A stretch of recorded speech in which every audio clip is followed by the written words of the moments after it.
This is George Sims. He's a journeyman carpenter with all of his necessary documentation and standing. What's that in your hand there, George? You got a couple of things in your hand. This here is my union's carpenter card, drug tested card, and OSHA card on my right. Yes, sir. This here is my graduation from Rankin Carpenter School, Rankin Tech, and I live here in the neighborhood of Richmond Heights.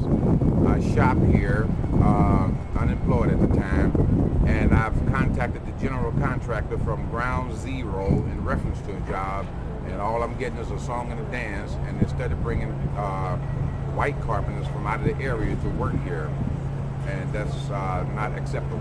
Absolutely. Now, this is the Maplewood Walmart. It is a 24-hour Walmart at this time, but we're understanding that they're expanding this to be a super Walmart.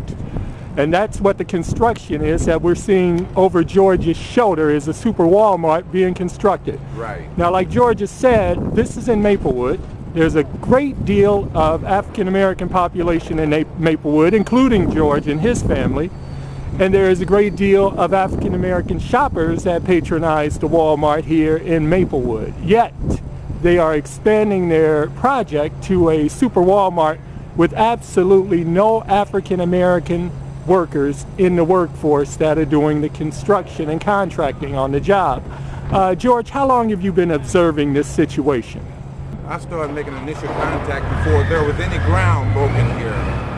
And after the ground was broken, I talked to the general contractor, and he didn't respond.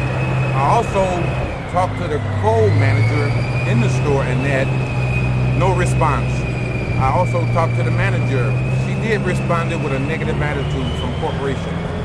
I followed up on the contact a week and a half ago and continue to follow up on it. Today is Monday. I've talked to her as early as Saturday, this past Saturday, and no response.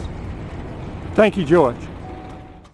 It was brought to my attention that Walmart is building a store in the Maplewood area, I believe, or the Richmond Heights area.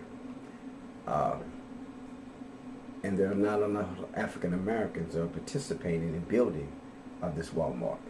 And that's a shame and a disgrace, because Walmart receives a lot of dollars from the African American community.